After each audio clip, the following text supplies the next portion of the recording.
G'day legends, welcome to episode 53 of Wall of Sound Up Against the Wall. My name is Brownie and I'm your podcast host. Apologies for the delay, we were supposed to have an episode out last week, but this dickhead got stuck in Vietnam for an extra 4 days. But we are back on deck and ready to give you another fantastic episode. I go one-on-one with Dead Letter Circus's frontman, Kim Benzie, to chat all about their new self-titled album, and the time he was invited on stage by Chino from Deftones and absolutely fucked up his guest spot. More on that soon, but the big news of the past week or so has been the Download Festival lineup for 2019 getting announced. We are going to see a plethora of heavy bands return to Australia for the 2019 edition, which also heads to Sydney as well. I'll give you a rundown on who's going to be performing at that one too, plus get you through some new music later on from Avenged Sevenfold.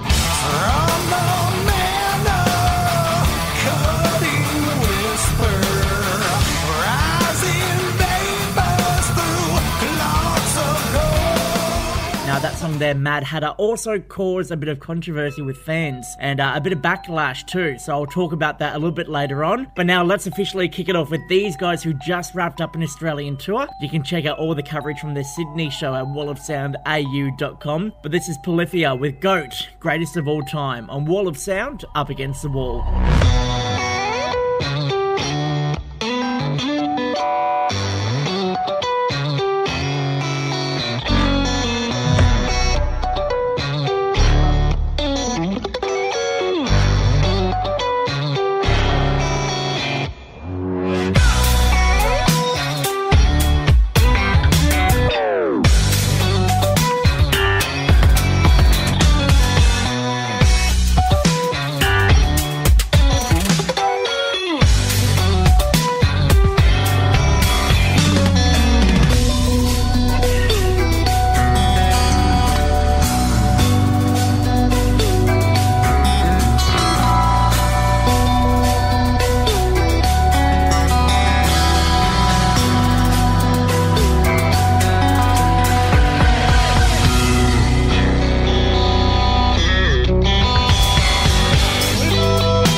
This is Dave from Circles, and you're listening to Wall of Sound, Up Against the Wall.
Aussie band Circles and their track Dream Sequence and Wall of Sound up against the wall. They just recently put out their album, the last one, and you need to get behind them too. They did a big tour with Tesseract as well and are making a name for themselves overseas too. Jump on board now and go check them out. Circles is the band. But the Download Festival for 2019 officially had its announcement recently, featuring the likes of Ozzy Osbourne, Slayer, Judas Priest, Alice in Chains, Hailstorm, Rise Against, The Amity Affliction, and my personal fucking favourite, the Fever 333, are going to be making their debut in Australia at the event. Now, tickets are officially on sale right now, and it kicks off in Sydney on March 9 next year, before making its way to Melbourne on March 11 for the long weekend down that way. But it should be pointed out as well that only 23 bands have been announced so far. There is going to be a total of 32 on the lineup, which means there's 2 more announcements to come. Our Grey Nomad photographer, Mick G, went to the media launch in Sydney and found out there's 2 more announcements to come, one of which will feature 5 Australian bands, and another one, we're not sure whether that's going to be mixed with international and local bands or just international. There's also going to be a dedicated local stage this year too, so you can go check out your favourite upcoming Australian bands. And Download head honcho Nigel Melder also revealed that Metallica and Iron Maiden will never play a Download festival in Australia. His quote was saying, once you go that big, where do you go from there? And you know what? It makes perfect sense too. I mean, you look at the Soundwave Festival in 2013 when they had Metallica, Linkin Park, Blink-182, The Offspring. It was an anniversary of the event, you know, the 10th anniversary, but they couldn't replicate a lineup that big in years to come. And that's when all the fan backlash came about saying, you know, this lineup sucks in comparison to 2013. And you just can't go that big with a festival because there'll be expectations in years to come of, you know, trying the top bands like that. So I agree with Nigel for not putting those bands on, but it should also be pointed out as well too that the festival organisers tried to arrange the Download Festival events to happen a weekend apart, and during that week between them there would be a whole stack of sideshows. Unfortunately, that fell through this year, so maybe we might see plans for that happening in 2020. The only way we can see this happening is if we get behind it and support this festival. We have 3 great festivals in Australia right now for heavy music: Download, Good Things, and Unify. We are being spoilt for choice right now. The best thing about this is if we support these music festivals, then they're going to compete against each other to try and get us to go to theirs, which means bigger, better bands, and exactly everything you want from a music festival. For all the details on Download, head to wallofsoundau.com and check it out. But right now, let's get on a double shot from 2 of the bands featuring on the lineup. Code Orange next, and right now, the king and godfather of metal. This is Ozzy Osbourne, Crazy Train, on Wall of Sound, up against the wall.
everyone. Corey Taylor here from Stone Sour and Slipknot, and this is Wall of Sound, Up Against the Wall.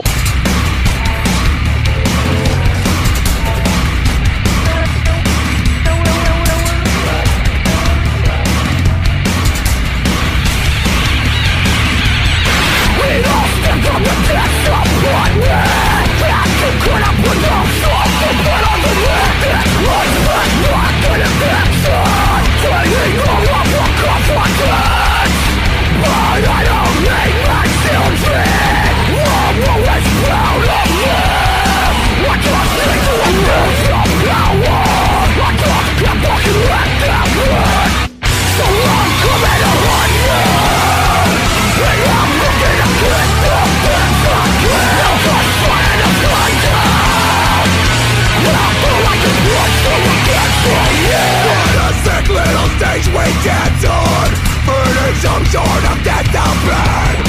Just to see you get shocked and blasted. Who can reap our past the fear within? I wanna walk and destroy you, but I know that's the easy way to win. So I keep playing the message. When you're good at faces and wearing a skin, I always got one for you. They're all judging you deep beneath your skin. You have to walk on. You and your patience, you're coming to run you. I'm looking to get the best I can. I'm just trying to find out. I feel like a bitch who will get from you.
Code Orange featuring Corey Taylor on Wall of Sound, Up Against the Wall. Corey Taylor coming down under for Good Things with Stone Sour. Code Orange coming to Australia for Download Festival. Now we know that Slipknot are in their studio right now working on their follow-up album too. They put a casting call out recently for fans to go to a secret project, so hopefully in the next coming weeks we may start seeing some new music from Slipknot. And talking about new music, the guys from the Butterfly Effect recently revealed on Facebook that they're going to be heading into the studio again to work on a follow-up album. Now you might remember the band just did a recent Australian tour which sold out all across the country, with a whole stack of fans wanting to see these guys on stage again with the original lineup. Hopefully they can put their differences aside, get in the studio and put out a fantastic album. I know there's a lot of eager Butterfly Effect fans waiting for this to happen, but let's get on a classic from the guys right now. This is Beautiful Mind on Wall of Sound, Up Against the Wall.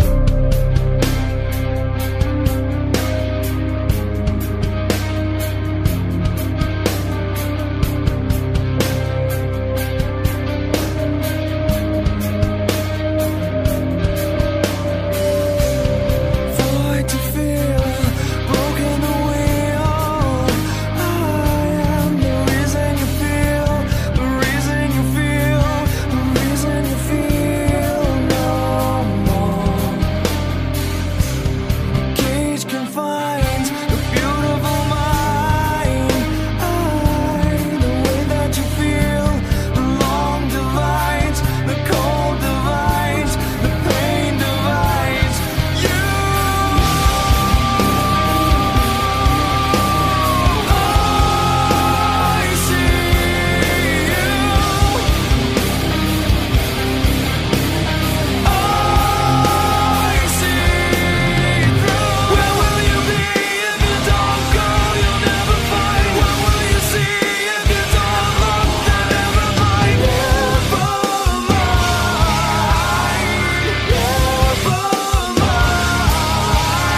Hey, this is Ezekiel Ox from Mammal, and you're listening to Wall of Sound, Up Against the Wall. So cut the virtue signaling, get me down with the real thing.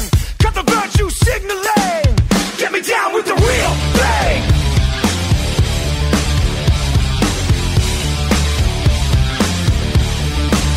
Get me down with the real thing.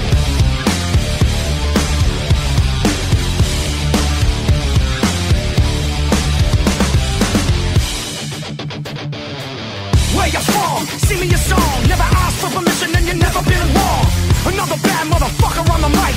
Ideas tight every day and every night. Ask your doubts out, tell me about been along. Smoke a joint but you never build a home ball. You got immunity and feeling strong. Another letter, shit, that'll get the job done. I know that you are listening to me. To me. I know that you are listening to me. To me. Yeah! Cut the virtue signaling. Yeah! Get me down with the real thing. Yeah, I get it. You're a bad motherfucker. Yeah, I get it. You're the one who owns the justice, sucker. Yeah, I get it. You're the one who believes the most. Yeah, I get it. Straight back onto your post like a good dog. I know that you are listening to me. So listen up. Yeah! Cut the virtue signaling.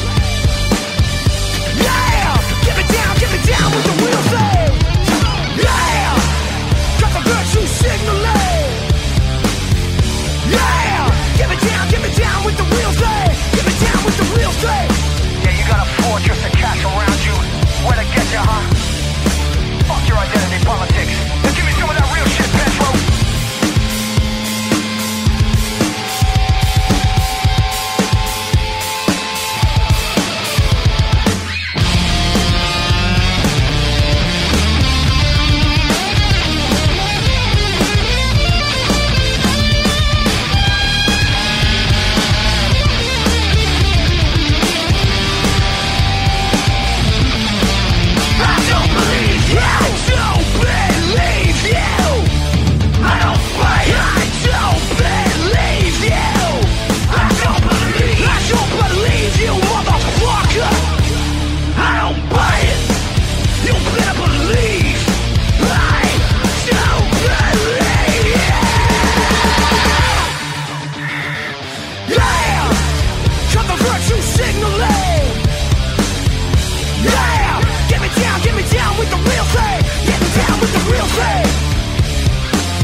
Wall of Sound, Up Against the Wall with Brownie. Every day, feeling so ordinary.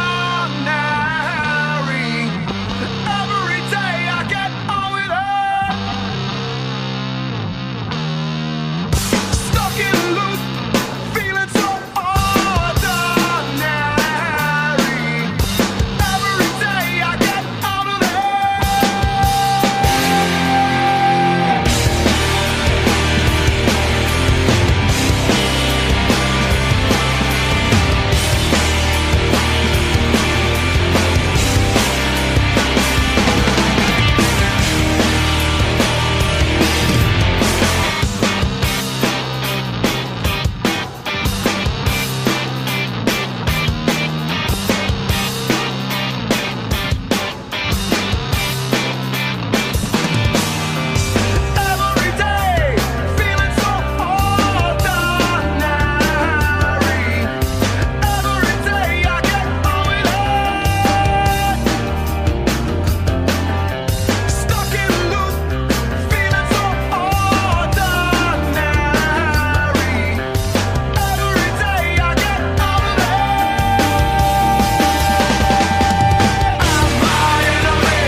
The legendary Cog on Wall of Sound, Up Against the Wall. They reformed not too long ago. They're doing a few shows here and there, especially overseas too, so if they're coming to your town, make sure you go and check them out. But right now, let's get into this fucking legend. Hey, this is Kim from Dead Letter Circus, and this is Wall of Sound, Up Against the Wall.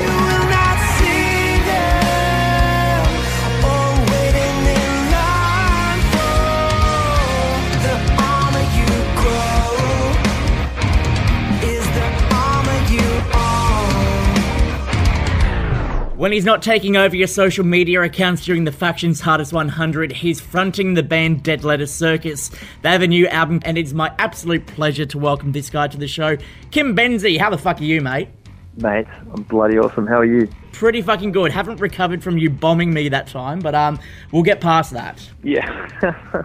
Is that sort of something that you guys in Dead Letter Circus get up to when you're in the studio recording? Look, I'd say we're like phone phantoms, so if you leave your phone anywhere on tour, you generally will open your phone to a picture of probably a spot you wouldn't take a photo of. We call it like, if someone does that, right, when we're at the stage where we know them just enough that it's not going to like ruin the friendship, it's basically we just go photo shoot time, someone holds up the phone, and someone bears all.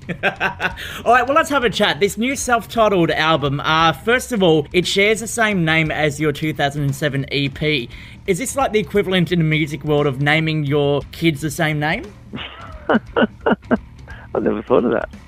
Yeah, no, not at all. You know, one could say that we're too lazy to write an epic name, or the pressure of having super epic names for previous albums just got the better of me. But it was more of a sequence of events where I hadn't actually thought of an epic name yet. I know the pressure's on, and you know, everyone around the world's always waiting. You know, even people that don't know about Dead Letter, for me to write an epic name. I'm just an epic dude. And then yeah, look, I didn't have a name, and someone said, "What should we just call it self-titled?" And I was like, "Phew, it's not a bad idea," because all of this sort of the themes on this album, we sort of started singing about sort of first-person relationships and fixing yourself before you fix the world. And then we kind of, you know, spent a couple of albums there where we were like, you know, just felt like we're part of this like worldwide revolution, you know, like awakening together and like, you know, a call to arms kind of vibe. And it just drifted back to this one. This one just came out really personal. We never plan anything lyrically. It's just whatever falls out for me, basically. And yeah, just when I was having the epic download of the lyrics from the ether for this album, just happened to be super personal and yeah, fix yourself kind of stuff. And that's where we begun. So I was like, okay, if I join the dots enough here, I'm not going to have to think of an epic name. And there we are. Lo and behold, there we go. So it's like a situation of all the songs are so fucking good that you can't pinpoint one being better than the other to take the naming rights. Yeah, basically, yeah. All right, well, the first single we heard from the album was The Army You Own. For those who have been living under a rock and haven't heard this yet, what's this one all about? Well, that one was a bit like a stem from a conversation I was having with like a family member, a younger family member, who was just sort of, he was talking about anxiety, basically, and the great thing is that conversation is now a conversation that people have, and which is, you know, rather than keeping aside. And he sort of brought up like going, you know, expressing a bit of social anxiety, you know, like just the small stuff where you start out like, you know, being in a group and like being almost afraid to speak so everyone doesn't turn their attention to you, and just all that fear, like fear of saying something wrong, making a mistake, being ridiculed, being judged, and all that kind of stuff. And I was just sort of giving him the, you know, as playing that role as the older family member of, you know, when you love someone like that, and just saying, man, you know, just try and welcome your little tests that come along like that. And so if you win that battle with your own mind in those little scenarios, and every time you do that, you actually become stronger, and you're kind of building this spiritual armor. And then I literally said the words, the armor you grow is the armor you own. And I was like, you know, gave myself some props for being a profound motherfucker. And and so I might have said that out loud, but and yeah, I went, wow, I might even just write a song about this. And then I was writing, you know, I kind of had the melodies for the song, but it was like one of those synchronistic moments, I guess, where we just started writing that song. I had the melodies, I hadn't decided on a theme or words yet. It was more oral shapes, I guess. And yeah, it just fit, and I was like, boom. And as soon as I had that little key, I sat down and basically wrote every lyric in the song, you know? And that's the conception, that's how it all came about, you helping out a family member, and now it's become a fucking worldwide sensation, and the first sample of Dead Letter Circus's next album. In my mind, I was helping him, but what might have happened is we had the chat, and I walked away, and he just went, fuck, I'm never asking him for advice again. I can't get that half an hour of my life back. Alright, well let's check out that advice in the form of this song. This is The Armour You Own, new Dead Letter Circus, on Wall of Sound, Up Against the Wall. Don't look away. This is now the moment that you know that you are waiting. Did for wait no more. This is your time right here. No one can believe something all the time. You fall out, someday you'll fall back in, but it's coming for you now. With your hope burning in its hand, the armor you've grown. You will not fear them breathing inside of the armor you own. You will not see them or waiting in line for the armor you grow. Is the armor you own. Race. This is just a game. Find your shelter in your calm and take comfort in your heart. Don't look away.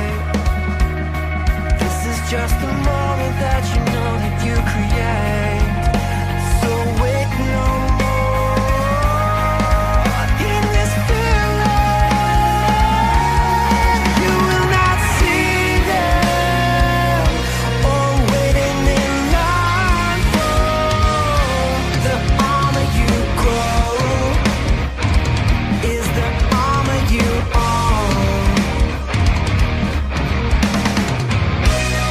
You will reach, you will fall down. Every time you fail, you will change. You will break open this light, and from it you will know the way. I won't leave, you will step out from the tower that has kept you safe.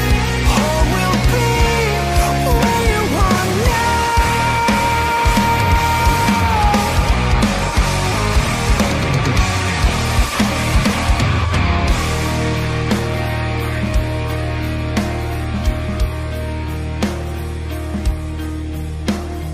Know that this place must end. Know that this temple I built you shed. You will awake to your consciousness. Stand up and know now that you are the one who shakes, but knowing to give if the heart dictates. Show all the empathy that you own with each moment. Keep nothing safe, you will crawl from home. The further you fall, you return to home. Know that you'll always be chasing something, and it's okay. You will reach, you will fall down. Every time you fail, you will change. You will break open this light, and from it you will know the way. I won't leave, you will step out from the tower that has kept you safe. Home will be where you are now.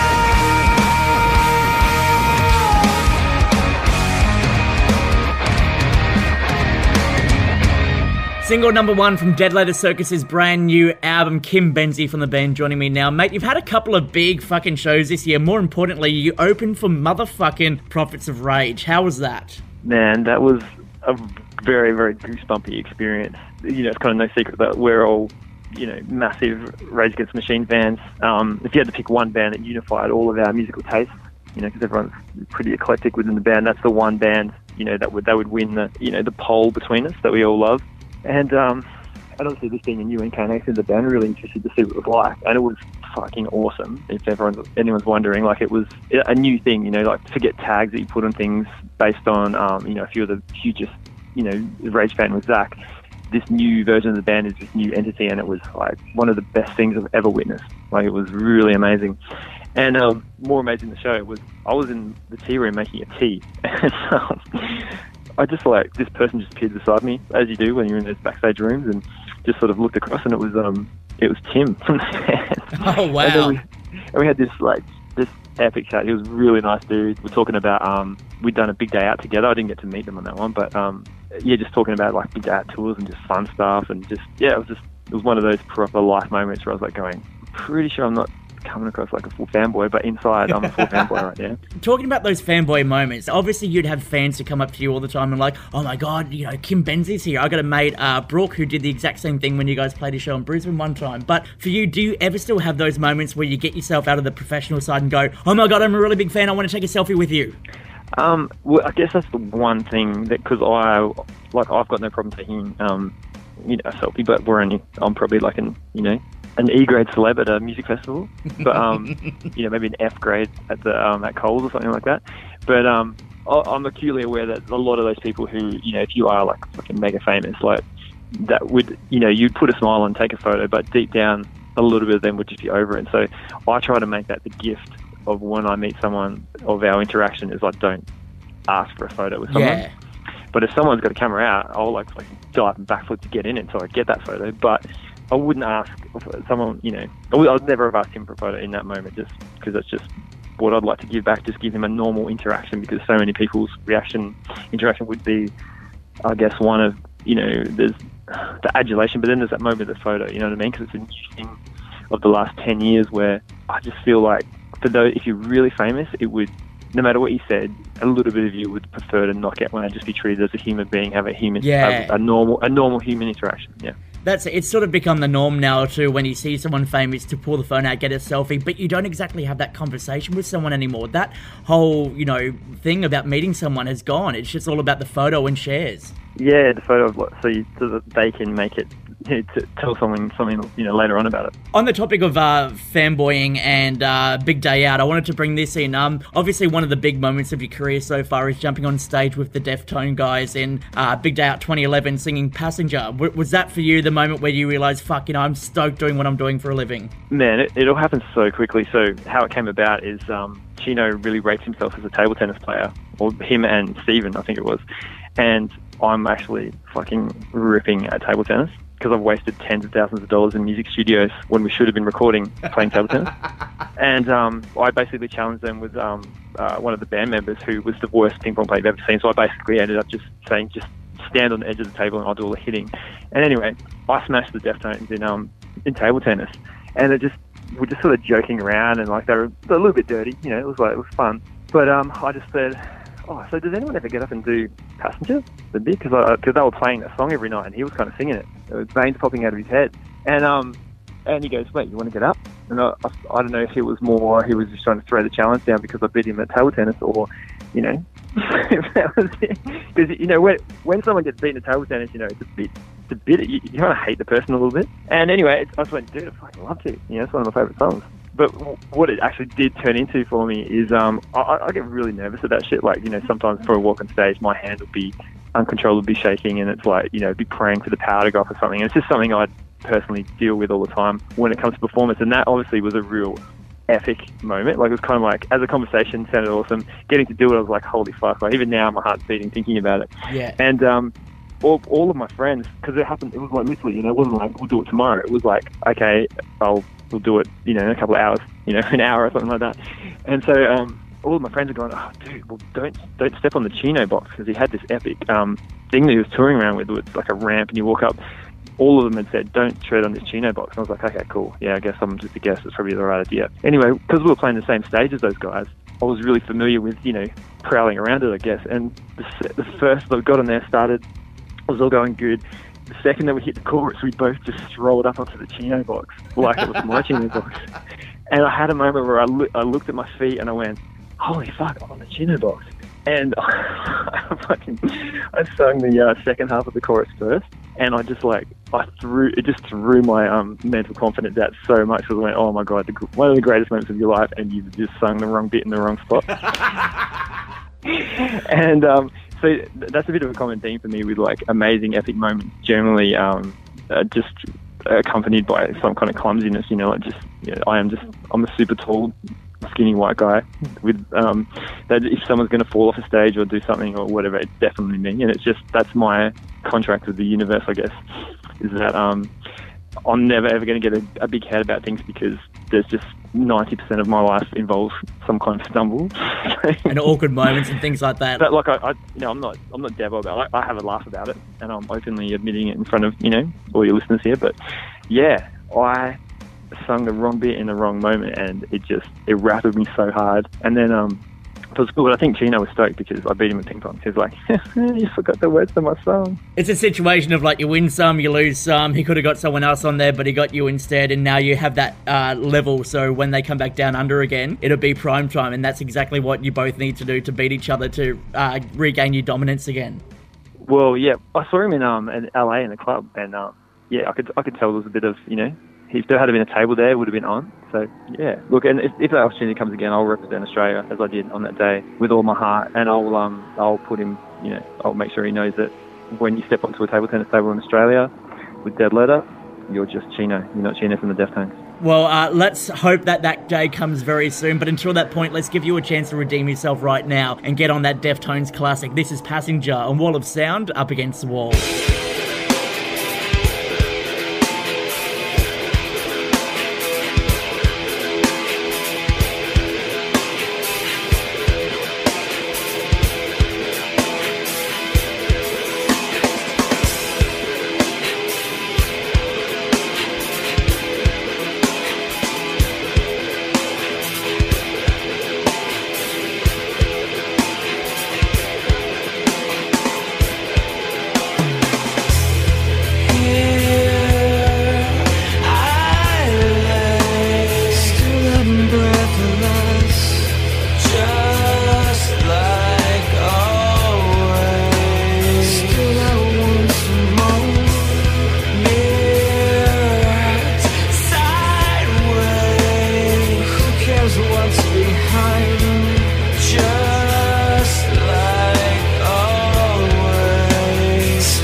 Roll the window down this cool night.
flashback from Deftones' Passenger, a song which Kim Benzie performed with the band on stage at Big Day Out 2011. You're going to be ripping around the country soon. It kicks off November 29 in Bunbury, all the way through until December 22nd. Kim, the last show is in Adelaide on the 22nd. Is that going to be the one where you get up on stage dressed as Santa, giving out presents to everyone?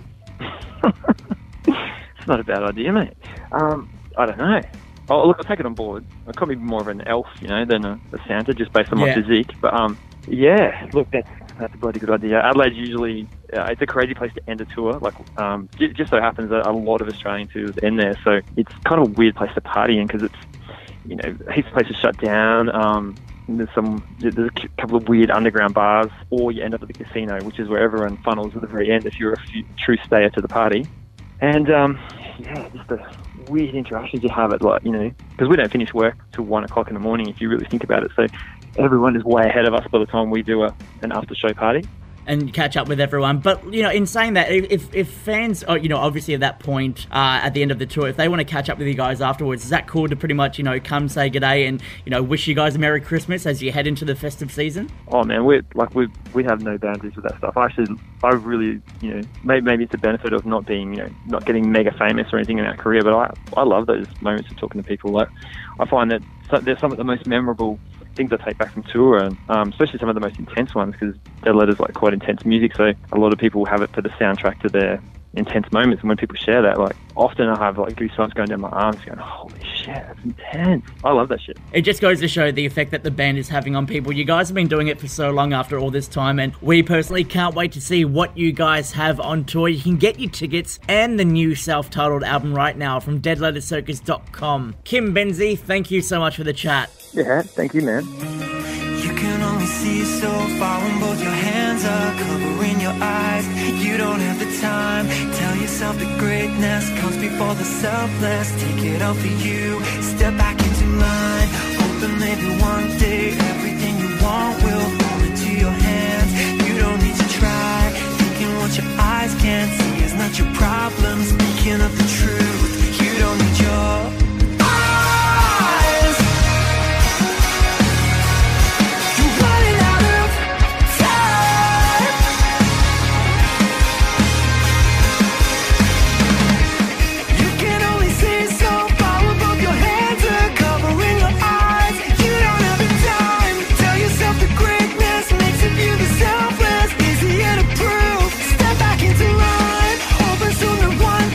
everything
of Sound Up Against the Wall with Brownie.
Perth band Voyager and Wall of Sound up against the wall, and we've got this segment, 2 Songs That Changed Me, on this podcast.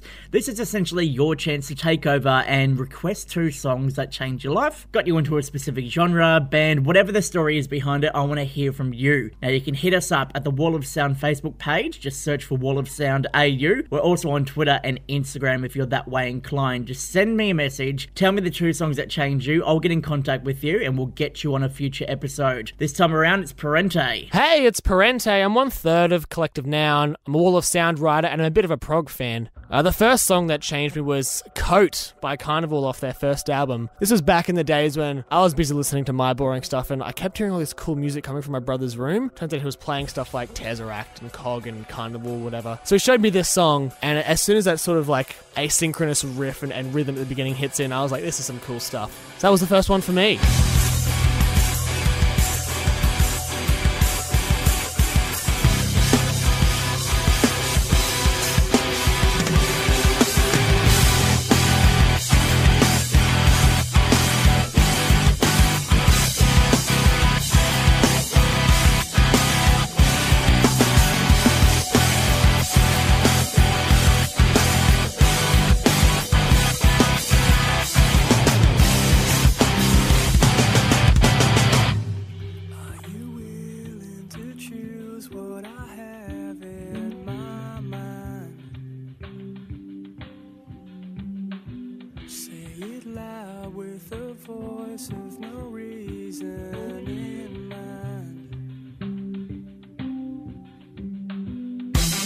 Suppose this question will be answered.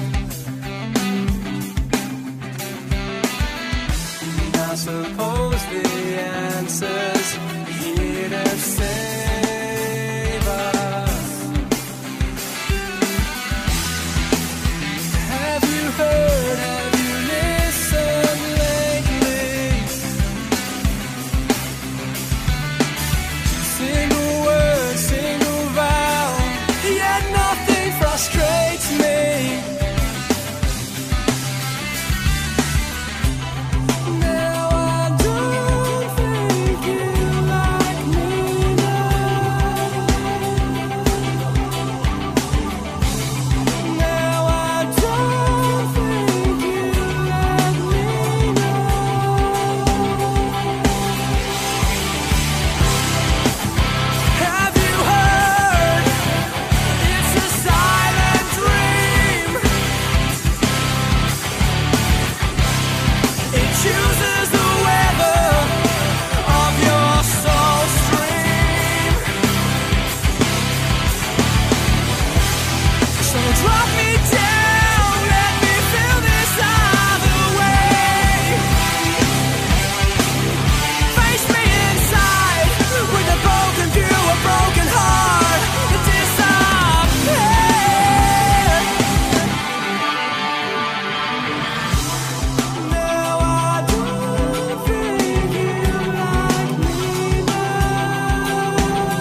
hey, it's Parente again. The second song that changed me was Metropolis Part 1, Miracle in the Sleeper by Dream Theater, because let's face it, everyone who's listened to some prog knows that song. That's like the most proggy staple there is out of all prog staples, so I think anyone not including that song is a bit off.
You're listening to Wall of Sound, Up Against the Wall.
From their new album Sonder, that's Tesseract on Wall of Sound, Up Against the Wall. And talking about new music, Relica are a Central Coast band who are doing big things. They have a great sound behind them, and I'm going to play their new song Hangman for you in a sec. But right now, Avenged Sevenfold put out a surprise EP last week. Now this features songs that they wrote and performed for the Call of Duty Black Ops soundtracks over the years. They've been a part of this project for each game that's come out so far, and this new single Mad Hatter is from the 4th edition of the game. Now when this song was released on Friday, it was played all across the globe and fans absolutely hated it, not for the lyrical or musical content, but because of the sound quality. So, M Shadows from the band got in touch with fans and said that they have a new edition that you can download right now. Now this version is available on Reddit right now. He put it on there for fans too. We'll put the link in our article about the EP too, so just jump on wallofsoundau.com, search for Avenged Sevenfold, and you'll see the link in there so you can download it. But this is the edition of Mad Hatter that the band want fans to hear. Brand new Avenged Sevenfold on Wall of Sound, Up Against the Wall.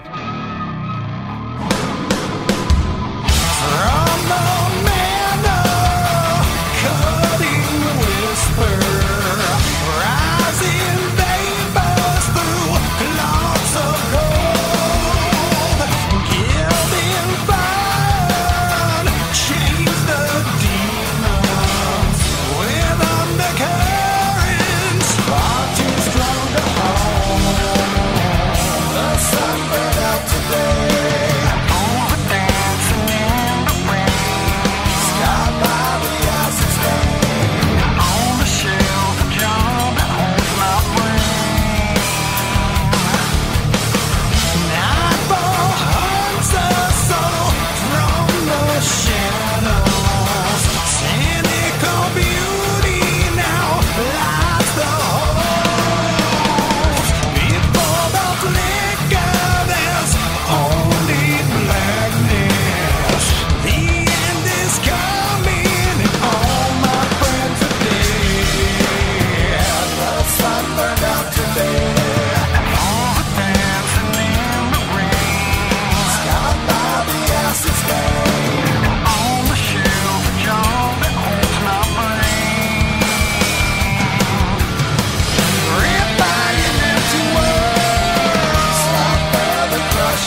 it's Monique from Relica, and this is Wall of Sound Up Against the Wall.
What's up, everybody? This is Caleb from Beartooth. You're listening to Wall of Sound Up Against the Wall.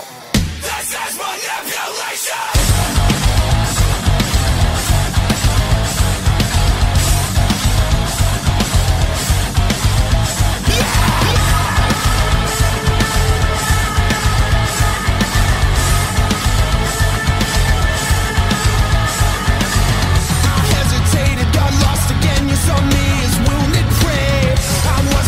I was a bloody mess and you couldn't look away. Broke me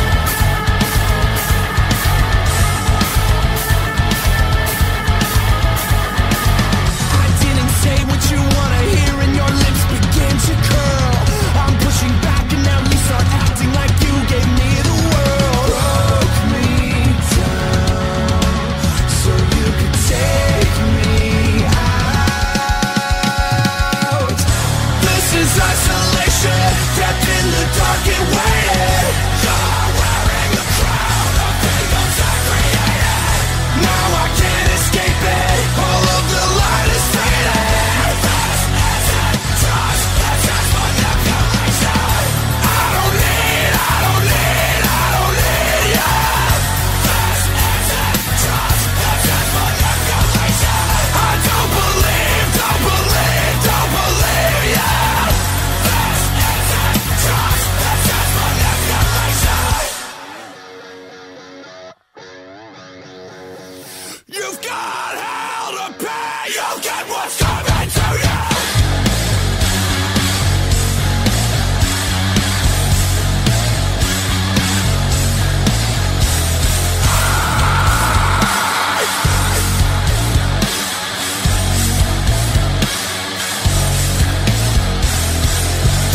This is isolation, kept in the dark and waited. You're wearing the crown of kingdoms I created.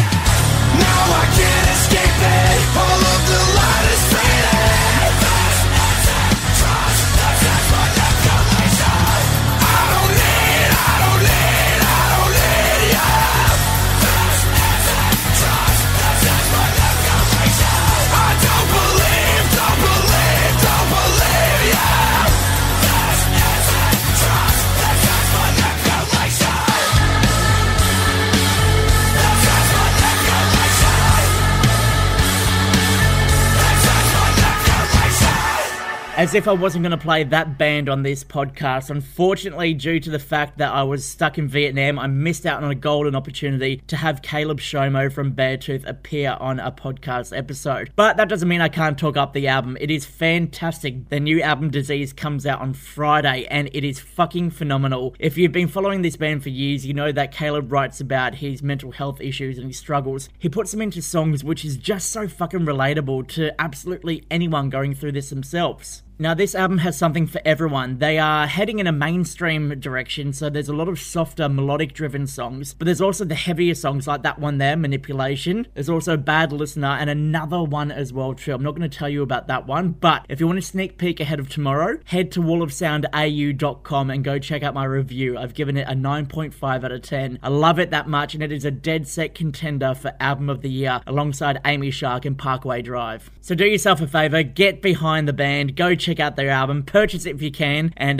get involved with everything Beartooth. But that's it for this week on the podcast. Thank you so much for checking us out. Don't forget to give it a like, subscribe, share it around, tell your mates about it, help spread the word about Wall of Sound Up Against the Wall, and don't forget to get your 2 songs into me that changed you. Next week on the show, I'm stoked to reveal that the Wonder Years are making their way back to Australia for the Good Things Festival, and they are bringing with them some new music in the form of their new album, Sister Cities. Dan Campbell, aka Soupy, the frontman, will be joining me for a chinwag, and a very exclusive and unfortunate thing he revealed to me during the interview that wasn't public knowledge. Find out what that is next week, but until that point, we're going to get on the title track from their new album right now. This is Sister Cities on Wall of Sound, Up Against the Wall. My name is Brownie. I'll catch you next week.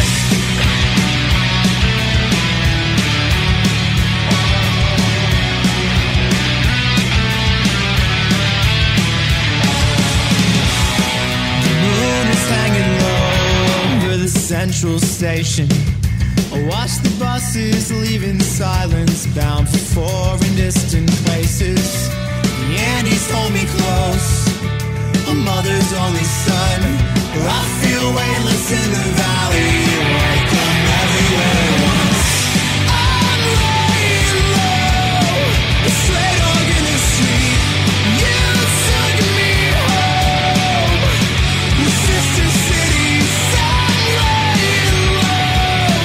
Straight dog in the street, you took me home with Sister Cities.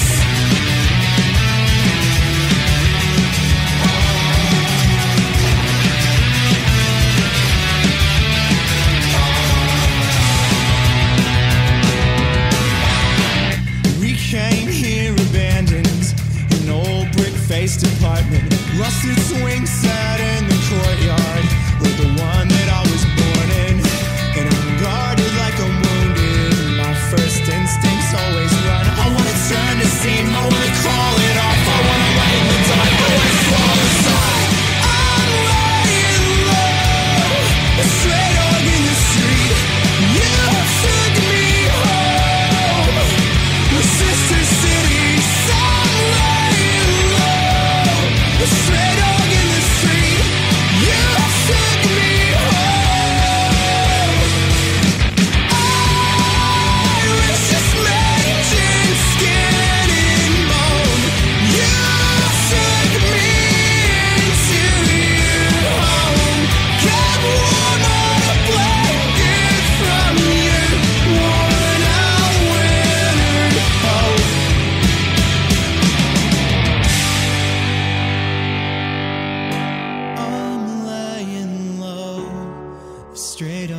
street, you took me home. With Sister City